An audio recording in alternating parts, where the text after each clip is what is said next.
1절부터 마지막 절 말씀까지 보겠습니다.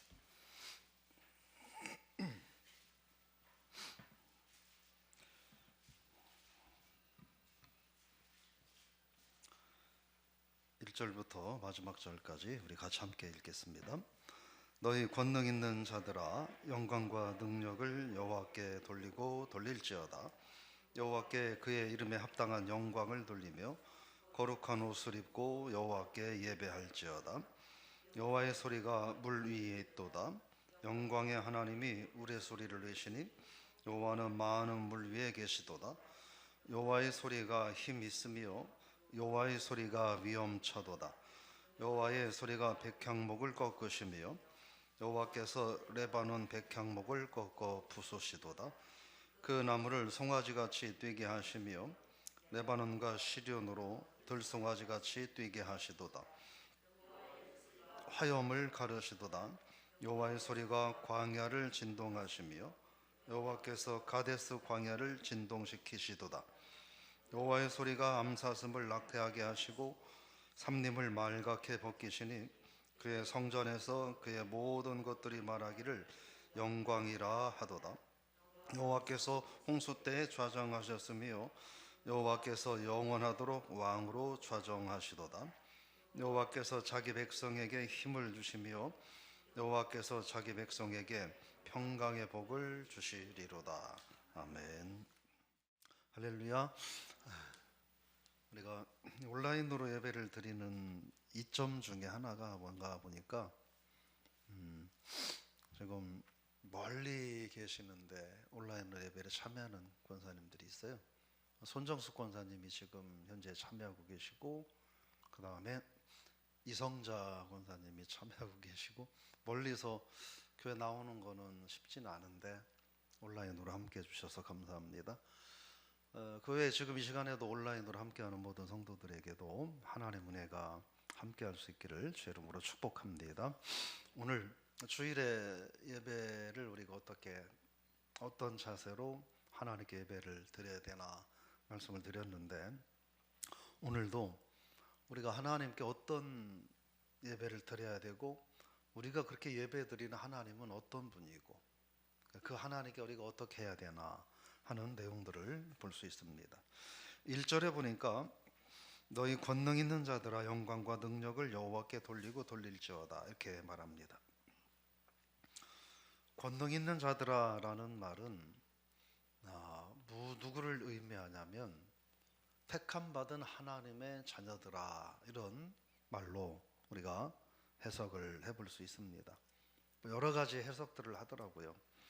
이 말은 천사들을 의미한다라는 해석을 하는 사람도 있고, 세상의 권력을 가진 권력자들을 말한다, 또는 이교도들이 섬기는 신을 말한다, 이런 해석도 있는데, 가장 지지를 받는 해석은 하나님의 택한 하나님의 자녀들, 하나님의 백성들아 라고 해석을 합니다. 하나님의 택한 백성들아, 너희는 뭐를 하느냐? 영광과 능력을 여호와께 돌리고 돌릴지어다, 이렇게 말을 합니다. 그러니까 하나님의 택한 자녀들의 가장 제일의 일은 뭐냐면 하나님께 영광을 돌리는 것이다 하는 겁니다. 근데 2절을 읽어보겠습니다. 여호와께 그의 이름에 합당한 영광을 돌리며 거룩한 옷을 입고 여호와께 예배할지어다. 그러니까 영광을 돌리는데 대충 아무렇게나 하지 말라 하는 거예요. 어떻게 해요? 그러면 그 하나님께 걸맞는 영광을 돌려라 하는 겁니다. 그러니까 예배도 어떤 예배냐? 하나님께 걸맞는 예배.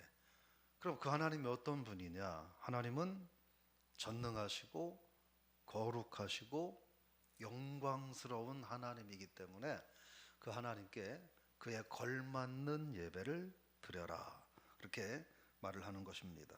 근데 뭐라고 말하느냐? 거룩한 옷을 입고 여호와께 예배하라, 이렇게 말씀을 하고 있습니다.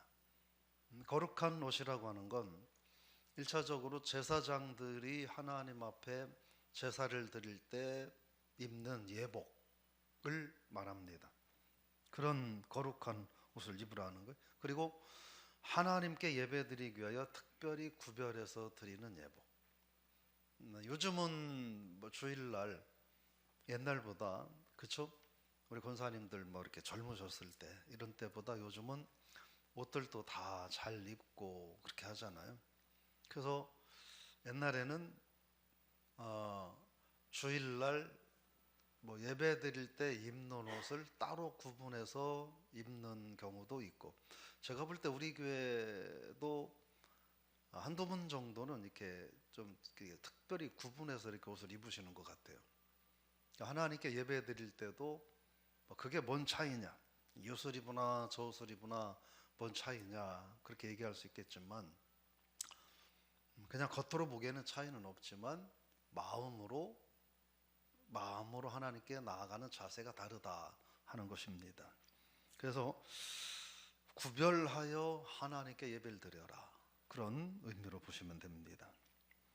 그러면서 3절부터는 우리가 예배드리는 하나님, 그 거룩하고 그 이름에 걸맞는 예배를 드려야 되는 하나님, 거룩하고 전능하신 하나님, 구체적으로 어떤 하나님인가 하는 것을 말을 하고 있습니다. 3절 4절 읽어볼까요? 여호와의 소리가 물 위에 있도다. 영광의 하나님이 우레소리를 내시니 여호와는 많은 물 위에 계시도다. 여호와의 소리가 힘이 있으며 여호와의 소리가 위엄차도다. 이 이야기는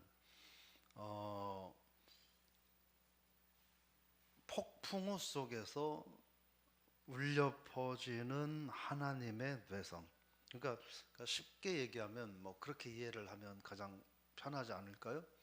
폭풍우가 막 내리고 막 천둥이 우르르 꽝꽝 치고 막 빠바박 하면서 막 번개가 치잖아요. 뭐 그러한 것을 묘사하는 거다. 그거를 시적인 표현으로 바꿔서 한 게 오늘 3절 4절 말씀입니다. 하나님이 어떤 분이냐, 이 천둥 소리와 같이, 그리고 물려 내려치는 번개와 같이 그런 대단하고 위험 있는 하나님이다. 우리가 예배드린 하나님은 누구냐? 그 하나님이다 하는 거예요. 그러면서 5절입니다. 5절 읽어봅니다. 여호와의 소리가 백향목을 꺾으시며 여호와께서 레바논 백향목을 꺾어 부수시도다. 이건 뭐냐면, 요즘도 뭐 가끔 그런 경우 많이 있잖아요. 이렇게 천둥 치면서 이렇게 번개가 치면서 때로는 뭐 사고도 나고 나무가 부러지기도 하고 이런 거잖아요. 그 얘기를 하는 거예요. 내성과 병력으로, 벼락으로, 천둥과 번개로 또는 이런 것들로 막 하는데 백향목이 꺾어진다는. 백향목은 이때 당시에 표현할 수 있는 가장 단단한 나무, 가장 강하고 단단한 나무를 백향목이다 이렇게 표현을 했는데, 뭐예요? 그 가장 인간들이 볼 때 가장 단단한 나무인 백향목을 그냥 천둥과 번개와 뇌성으로 꺾어버리시는 그런 하나님이라는 거예요. 그러니까 그만큼 하나님의 권능은 강하다. 또 이 레바논의 백향목은 이사야 2장 말씀을 통해 보면 하나님 앞에서 교만한 자들을 언급할 때 또 표현도 합니다. 그러니까 즉 교만한 자들도 하나님께서 꺾어버리신다는 거예요. 그 하나님은 그런 하나님입니다. 그러니까 그런 하나님께 영광을 돌려라.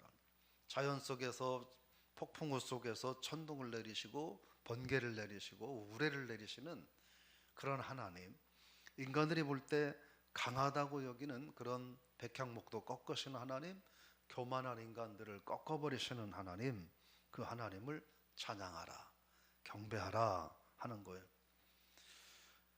천둥 번개를 내리시는 하나님한테 우리가 대충 그 하나님 앞에 나갈 수는 없는 거 아니에요. 천둥 번개가, 예를 들어 우리가 천둥 번개가 내려치는 그 앞에 서 있는데 거기서 두려워하지 않을 수 없고, 그죠? 죄를 생각하지 않을 수 없고, 그런 것처럼 그런 하나님 앞에 우리가 예배를 드리고 영광을 돌릴 때 어떻게 해야 될 건가? 그러니까 교회에 한번 나와 준 걸로 예배가 되는 게 아니라는 거예요. 하나님을 우리가 어떤 태도로 맞아야 되나? 6절입니다. 읽어보겠습니다. 그 나무를 송아지같이 뛰게 하시며 레바논과 시련으로 돌송아지같이 뛰게 하시는도다. 이 말은 우리가 예를 들어서 촬영산맥, 태백산맥 이런 식으로 얘기하잖아요.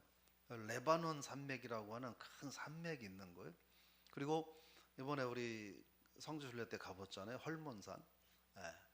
이 헐몬산과 이 레바논 산맥, 그러니까 레바논 산맥 그리고 헐몬산, 이게 엄청나게 크고 웅장하다는 거예요. 헐몬산은 우리나라 백두산이 2749m인가 그런데 헐몬산은 백두산보다 조금 더 높아요. 2814m인가 이렇게 돼요. 그러니까 백두산보다도 더 크고 높은 웅장한, 또 이 레바논 산맥같이 장대한 그런 하나님이라고 하는 거예요. 그런 것보다도 더 크고 더 위대하신 하나님. 그러니까 그런 하나님 앞에 우리가 경배를 드리고 예배를 드릴 때 대충 이렇게 지나가는 사람 대하듯이 그렇게 하나님 앞에 예배를 드릴 수 있겠느냐? 그렇지 않다. 하나님 앞에 영광을 돌려라 하는 얘기죠. 7절입니다. 읽어보겠습니다. 여호와의 소리가 화염을 가르시도다. 이 말은 아까 말한 뇌성, 병력, 천둥, 번개 이런 것들까지 다 주관하시는 하나님이라는 거예요. 하나님이. 우리 생각해 보자고요. 하나님이 천둥도 주관하시고 번개도 주관하시고 그 모든 것들을 다 주관하시는 하나님 앞에 우리가 예배드리는데 대충 할 수는 없지 않냐, 그런 말씀을 하고 있는 거예요. 그러면서 8절 읽어봅니다. 여호와의 소리가 광야를 진동하시며 여호와께서 가데스 광야를 진동시키셨다. 이 말은 그런 하나님의 능력과 권능이 어디 한 동네에만 이렇게 나타나는 게 아니라 전 지역에, 그들이 살고 있는 모든 땅에 앞에서 말했던 이런 하나님의 능력과 권능들이 다 드러난다는 거예요. 즉 우리의 모든 걸 다 절대적으로 주관하시는 하나님이라고 하는 거죠. 예를 들어 우리가 그냥 지나가다가 그냥 잘 모르는 사람을 만난 거하고, 예를 들어서 권사님들 길을 가시는데 저기 지금 서울은 시장은 지금 안 계시죠? 예를 들어 누가 시장이 됐든 시장을 이렇게 동네에서 이렇게 만났어요.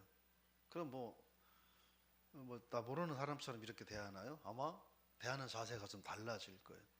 우리가 하물며 그런 사람들도 우리가 그렇게 대하는데, 이런 세상을 지배하시고 모든 능력이 천하만국에 다 드러나는 하나님을 대할 때, 하나님을 예배할 때 어떻게 예배해야 되겠느냐 하는 것이죠.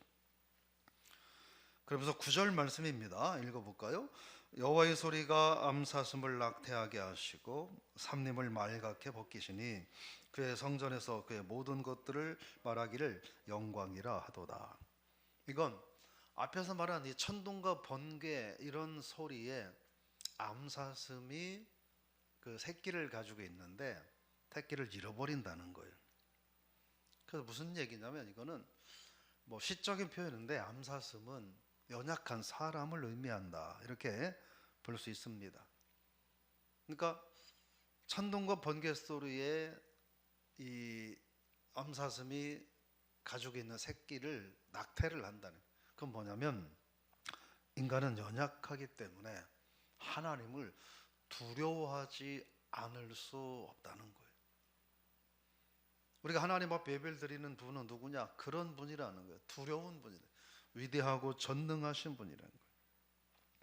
그분은 누구냐? 인간들의 삶의 모든 환경을 다 주관하시고 다스리시는 하나님이라고 하는 거예요. 그러니까 그런 하나님께 우리가 어떻게 예배를 드릴 수 있느냐?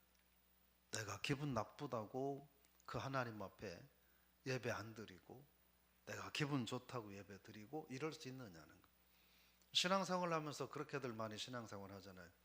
기분 나쁘면 예배 안 드리고, 기분 좋으면 예배 드리고. 이거는 하나님을 나보다 한참 밑으로 봐도 한참 밑으로 보는 거죠. 내 기분에 따라서 당신은 예배해도 되고 안 해도 되고 이런 대상이라. 근데 그렇지 않다는 거예요. 하나님은 어떤 분이냐? 내 기분에 따라 대할 뿐이 아니라 우리는 하나님 앞에서 두려워해야 되고, 그래서 내 삶이 어려워도 하나님 앞에 예배드리고, 내가 기분이 나빠도 하나님 앞에 예배드리고, 부부싸움 했다고 하나님 앞에 예배 안 드릴 것이 아니라 부부싸움을 했어도 그건 부부싸움 한 거고 하나님 앞에 예배는 드리는 거고, 교회에서 누가 나를 기분 나쁘게 한다고 예배 안 드리는 게 아니라 그거는 그 사람하고 나하고의 관계고, 나는 하나님 앞에 아무것도 아닌 존재로 두려우신 하나님 앞에 나는 예배를 드려야 된다는 거예요. 바쁘다고 예배 안 드릴 게 아니라 바쁜 건 바쁜 거고, 그래도 하나님 앞에 두려움으로 예배는 드려야 된다. 그래서 10절 말씀입니다. 읽어볼까요? 여호와께서 홍수 때에 좌정하셨으며 여호와께서 영원하도록 왕으로 좌정하시도다. 이건 뭐냐면 노아의 홍수를 이야기를 하는 거예요. 노아의 홍수를 하나님이 주관하신다. 이 얘기는 무슨 얘기냐면 그 하나님은 지금도 마음만 먹으시면 저와 여러분들에게 노아의 제2의 노아 홍수 같은 것으로 우리를 세상에서 흔적도 없이 지워버릴 수 있는 하나님이라는, 그러니까 그런 하나님 앞에 우리가 예배하는데 우리가 어떻게 예배를 드려야 맞겠느냐 하는 거죠. 대답은 간단하다 하는 거죠. 그런데 그런 하나님 앞에 그렇게 우리가 예배와 영광을 돌리면 그런 하나님이 받으실 만한 예배를 드리라는 거예요. 그 하나님이 기뻐하실 만한 예배를 드리라는 거예요. 그러니까 예배 드리는 자리에 나오는 것만이 예배가 아니라 그 거룩하시고 전능하신 하나님이 받으실 만한 예배를 드리라는 거죠. 그러면서 11절 읽어봅니다. 여호와께서 자기 백성에게 힘을 주시며 여호와께서 자기 백성에게 평강의 복을 주시리로다. 무슨 얘기예요? 3절부터 10절까지 있는 하나님이 그런 전능하시고 위대하시고 능력 있는 분인데 그 하나님께서 받으실 만한 마땅히 합당한 예배를 드리는 자들에게 10절에 보면 힘을 주신다. 그리고 평강의 복을 주신다는 거예요. 그래서 성경에서 아브라함이나 이삭 이런 사람들을 뭐라고 말하냐면 예배 잘 드려서 성공한 사람이라고 말해요. 왜 성공했느냐? 그들은 하나님께서 받으시기에 합당한 예배를 드렸다는 거예요. 그래서 우리가 예배를 자주 드리는 것도 중요하지만 그런데 10번 드렸는데 하나님 받으실 만한 합당한 예배는 한 번도 드리지 못했다면 그게 과연 무슨 의미가 있을까? 단 한 번의 예배를 드린다 하더라도 하나님께서 기분 좋아하시는, 기뻐하시는 그런 예배를 드릴 수 있기를 부탁을 드리며 축원합니다. 그래서 예배는 나보다 훨씬 못한 내 기분에 따라서 이리저리 좌우되는 그런 존재에게 드리는 게 아니라 나는 그 앞에 서면 부들부들 떨고 죽을 수밖에 없는 두려움을 가진, 그러나 우리를 너무나 사랑하시는 그 전능하신 하나님께 드리는 예배다 하는 걸 기억하고 오늘 저 여러분들이 그 하나님이 받으실 만한 합당한 예배를 드리는, 그리고 생활 속에서 그 하나님을 섬기며 살아가는, 그래서 11절의 말처럼 하나님이 평강을 주시고 복을 주시는, 그래서 예배만 잘 드려도 하나님의 은혜를 경험하는 우리 모든 성도님들 다 되실 수 있기를 주 이름으로 축원합니다. 하나님 아버지, 오늘 또 우리가 예배 어떻게 드려야 될까? 하나님의 거룩하시고 전능하신 영광에 합당한 예배, 하나님께 합당한 영광을 돌려야 된다는 말씀을 들었습니다. 오늘까지 지난 날에 저희들의 예배를 되돌아봅니다.